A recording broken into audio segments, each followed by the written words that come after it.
The horns wake you first. Not soft or melodic, but sharp, guttural blasts that echo across the mountain vale, shattering the fragile edge of sleep. Your eyes snap open to darkness. The air is bitter, raw against your skin, every breath a plume of frost in the cold dawn.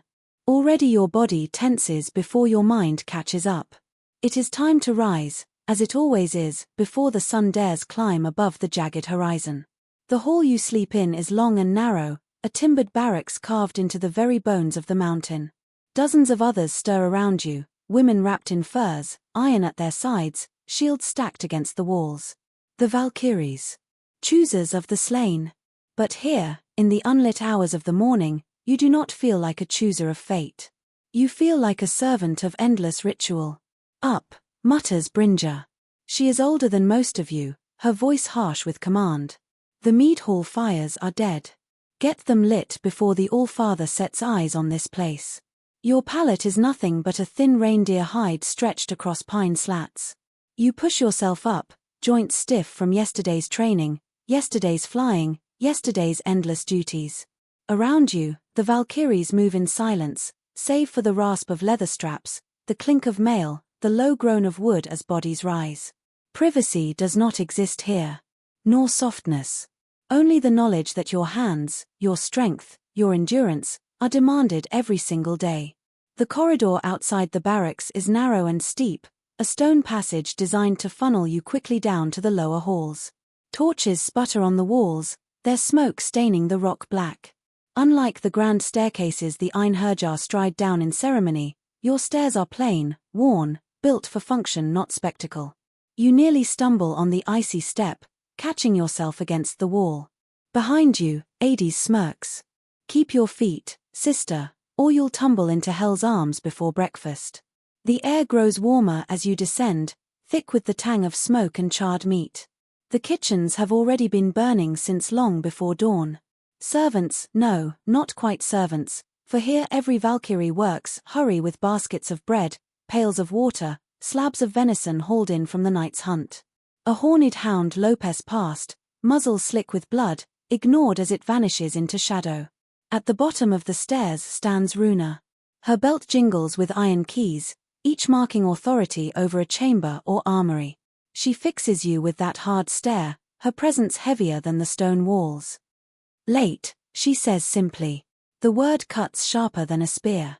Forgive me, you murmur, eyes downcast as tradition demands. Look at me when I speak. Her voice is like a whetstone dragged across steel. You raise your eyes to hers, and she nods, satisfied. Better. You were chosen as a shield bearer. That means more than carrying blades into battle. It means carrying burden here, now. Fires to light, steeds to feed, armor to oil. Do not fail in small things, or you will never be trusted in great ones. Clear? Yes, keeper, you answer. She gestures sharply, and Brinja elbows you forward. Come. The fires. The first task of the day, 21 hearths in the high hall of Valhalla itself, each cold, each black with ash. You and Brinja sweep them clean, scrape away the bones of last night's feast, lay new kindling. The smell of soot clings to your hair, your fingers blackened no matter how you wrap them in cloth. You must move quickly, silently, for the Einherjar, those endless warriors slain in battle, will expect roaring fires when they rise, not the sight of smoke-stung Valkyries bent on their knees. By the time the flames are dancing, your arms ache, your back protests. But there is no pause. Water next, Brinja says, thrusting a copper jug into your hands. You blink at it. From the springs? She nods, grim. From the springs. Always from the springs. The springs lie far below, fed by ice melt that tastes like steel and snow. There is no running water in the high halls. Every drop for bathing, for boiling, for drinking, must be hauled up by hand. You grip the jug, its weight already biting into your arms before it's even filled. The walk is brutal, down twisting stone passages slick with frost, out into the bite of the morning wind. The springs shimmer pale under the ghost light of the still-hidden sun. Steam rises faintly where the water breaks free from the earth, but when you dip your jug, the chill burns your fingers raw. Quickly, Brinja urges.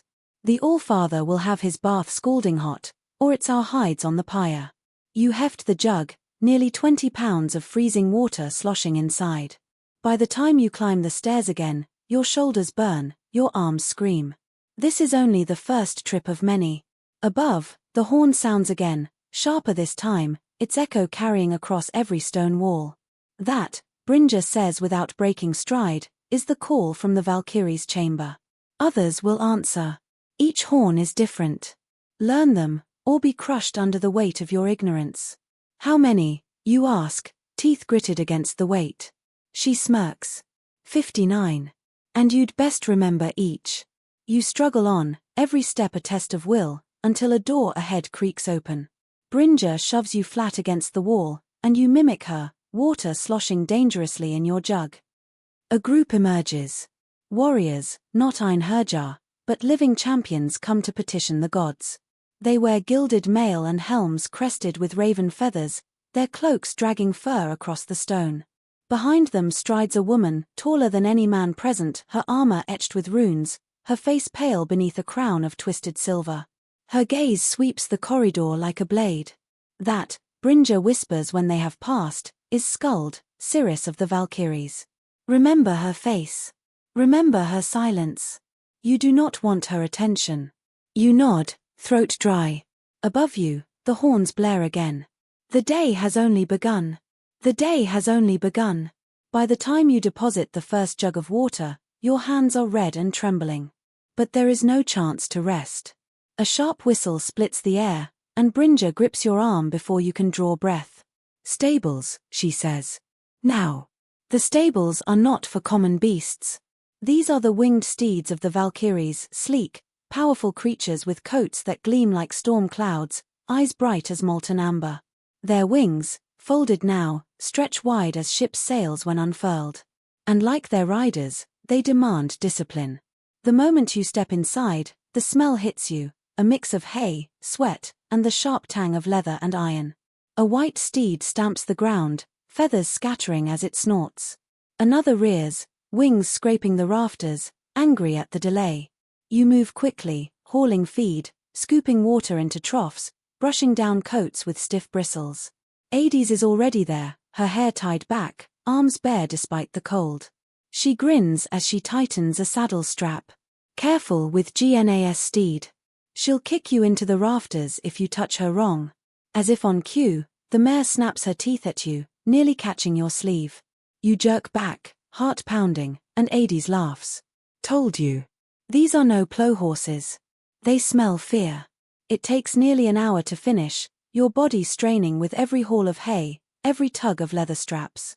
By the end, you're drenched in sweat despite the freezing air. But the steeds gleam, stamping their approval, and that will have to be enough.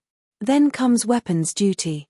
The armory lies beneath the hall, a vaulted chamber lined with racks of spears, swords, axes, shields. Here, the clang of steel is constant, ringing in your ears until you can hardly think. Brinja hands you a rag and a pot of oil, nodding at a stack of mail shirts. Every link polished. Every ring unbroken. If a warrior falls in battle because of your negligence, it will be your shame. You work in silence, fingers raw from the cold steel, oil slicking your skin.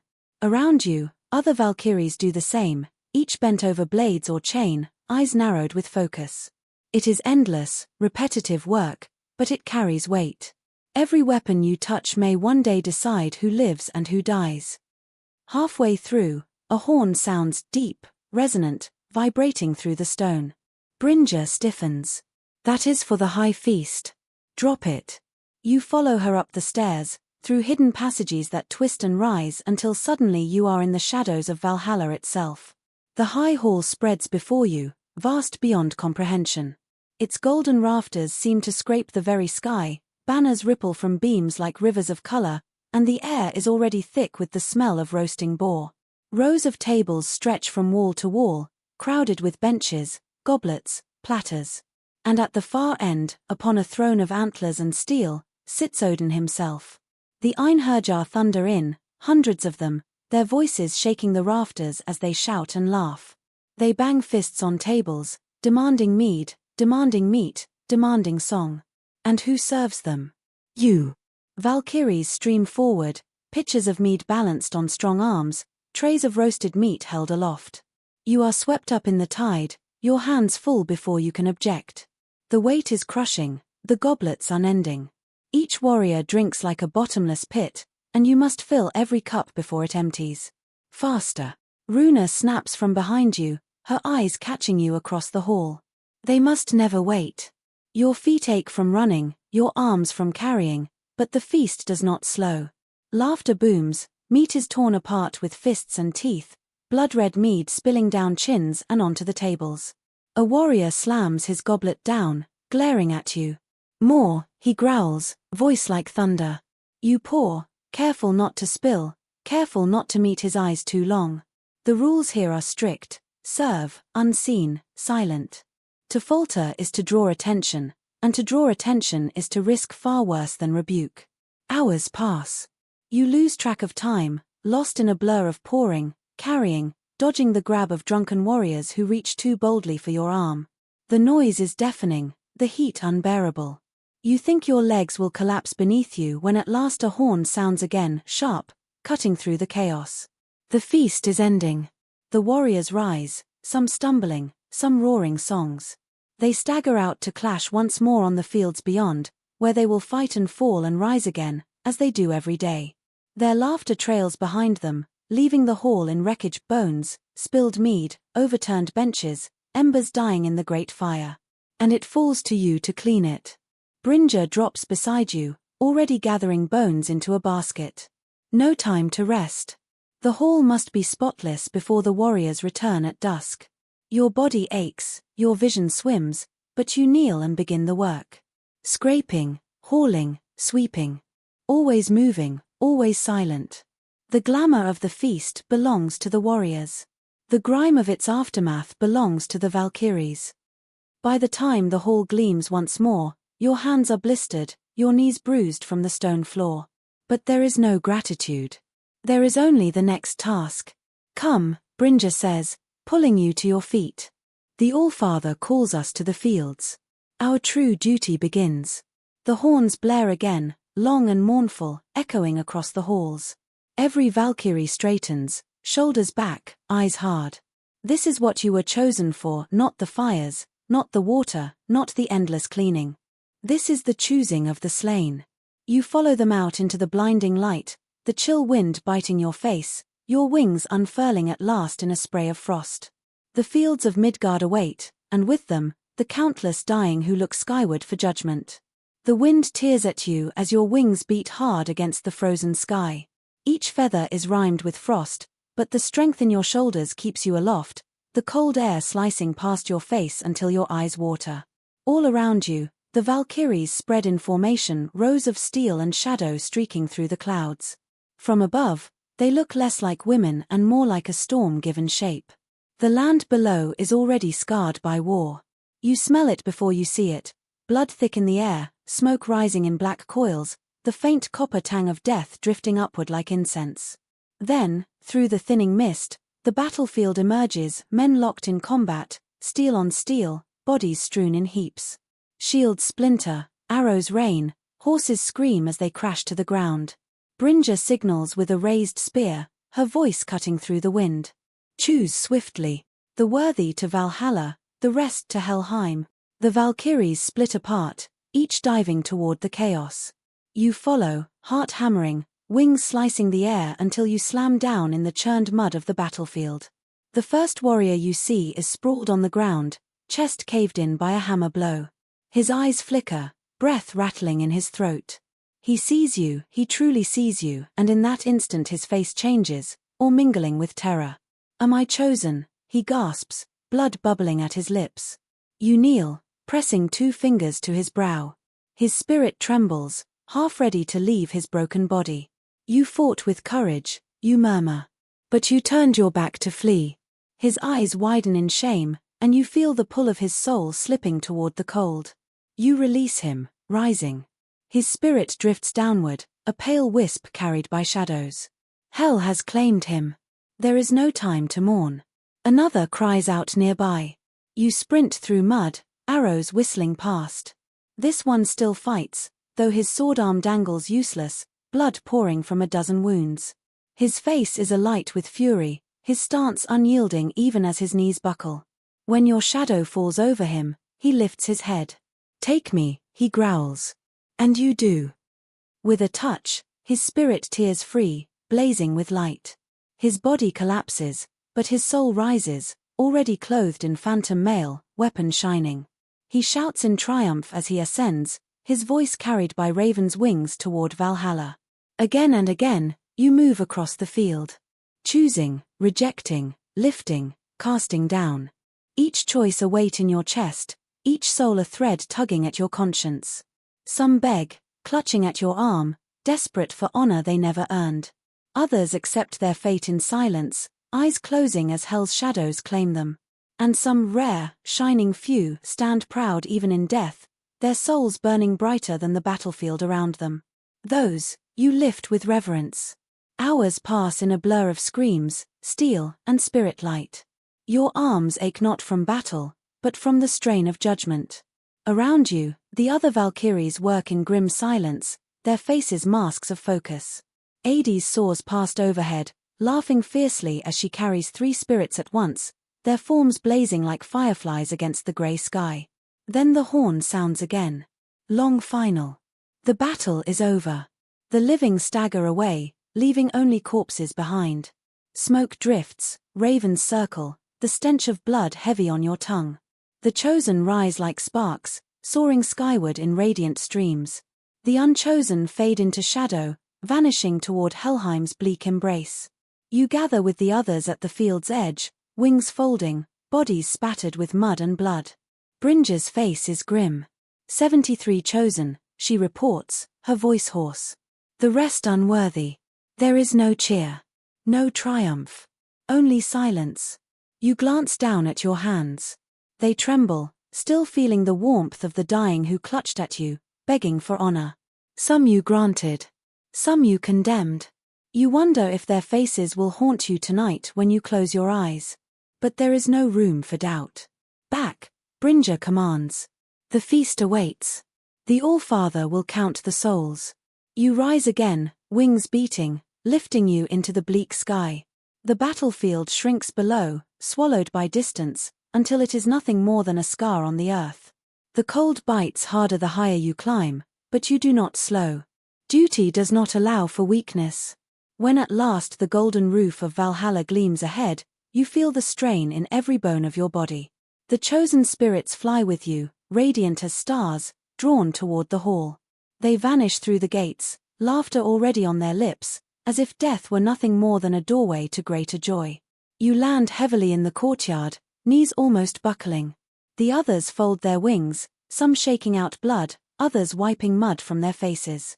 A silence hangs between you all, the kind that comes after long toil. But the work is not finished. It never is. Runa stands waiting at the doors, her keys glinting in the torchlight. Inside, she orders. The hall must be prepared. The warriors will feast again tonight. Your stomach knots. The day is not done. It is only half spent. The courtroom exhaled a stunned silence. Then, like a sudden crack of thunder, voices erupted, lawyers shouting objections, nobles clamoring with outrage, servants whispering rumors like wildfire. Edrin stood firm, his voice cutting through the chaos. Do not waste your breath with lies.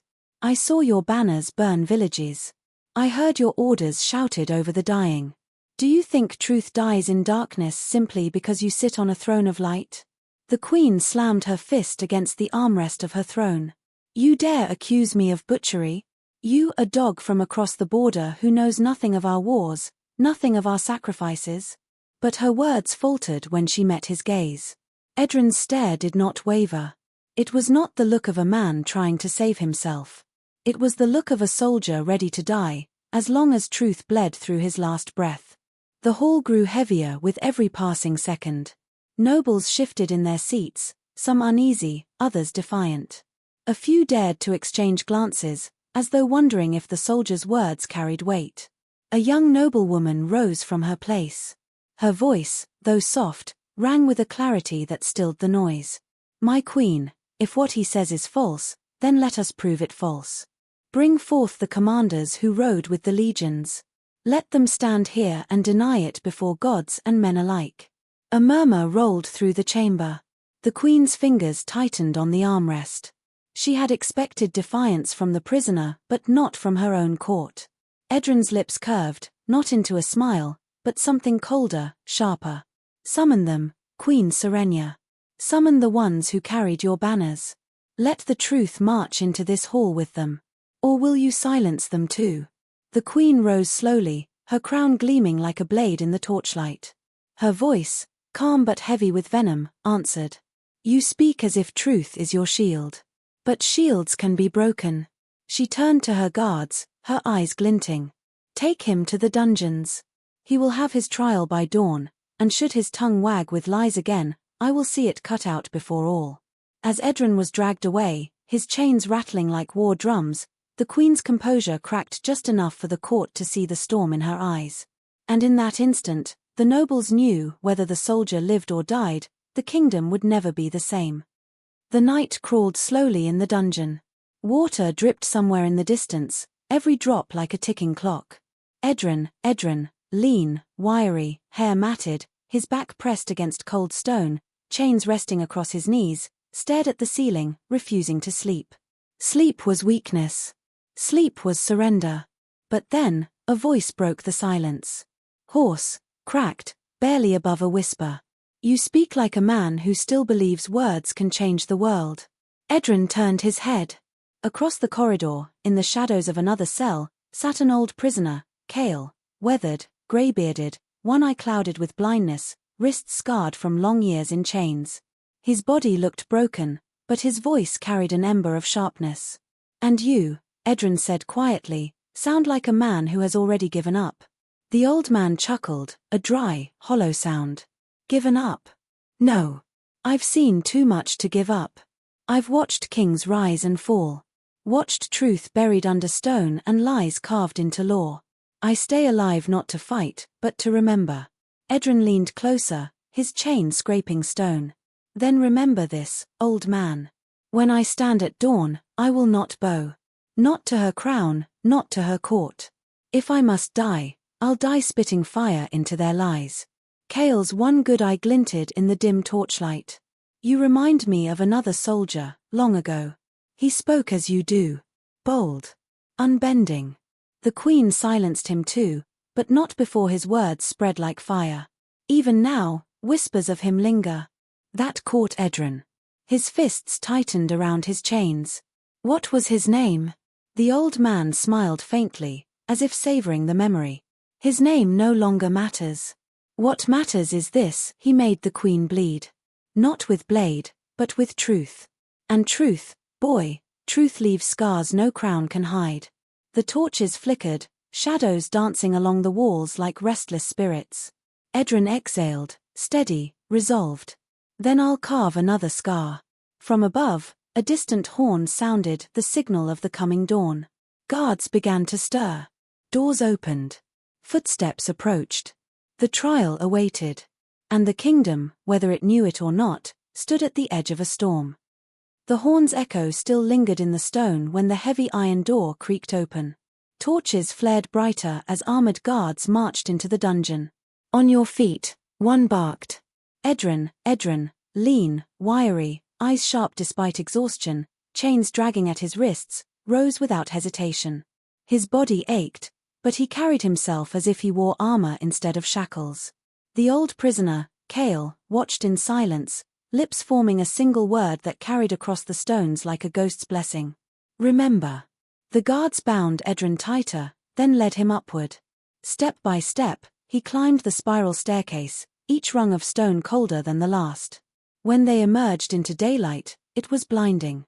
The great hall had been transformed into a tribunal, banners hung heavy from the rafters, nobles filled the benches in rigid rows, and commoners pressed at the edges, allowed in only because whispers of the soldiers' accusations had already spread through the city.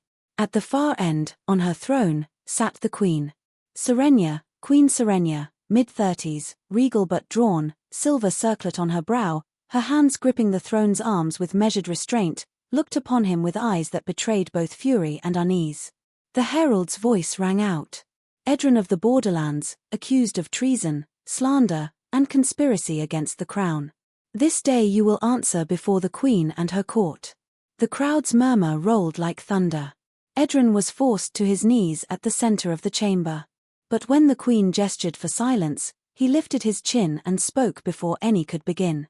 You call me traitor, but I was never your subject.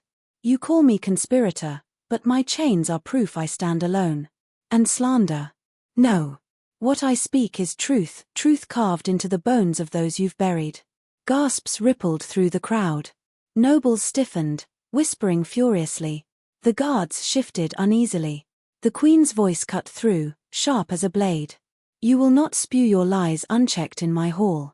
Do you have proof of these accusations? Or only your tongue and your hate?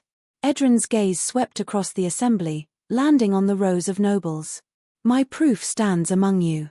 Commanders who rode with her legions. Men who saw the flames and heard the screams. Summon them. Let them swear before gods and people that the villages I name still stand. Silence. Nobles shifted. A commander at the edge of the hall clenched his jaw. Another lowered his gaze. The queen noticed. Her lips tightened. Then, a voice broke the tension. It was Lady Myrith, 22, auburn hair braided, green gown glinting with jewels, courage burning in her emerald eyes. She rose once more. My queen. He challenges us with names. Shall we not meet his challenge with truth? Let those who rode be brought forward. If his words are false, their testimony will silence him forever. The hall erupted, some cheering the idea, others protesting. The queen raised her hand, and silence fell. Her eyes locked on Edrin's. Very well. The commanders shall be summoned. But hear me, soldier, should their words refute you, your head will roll before this court. Edrin did not flinch. Then summon them. And let truth decide who wears chains in the end. The trial, once a performance, had become a gamble. And the queen, though cloaked in power, felt the tremor of something she had not felt in years: doubt.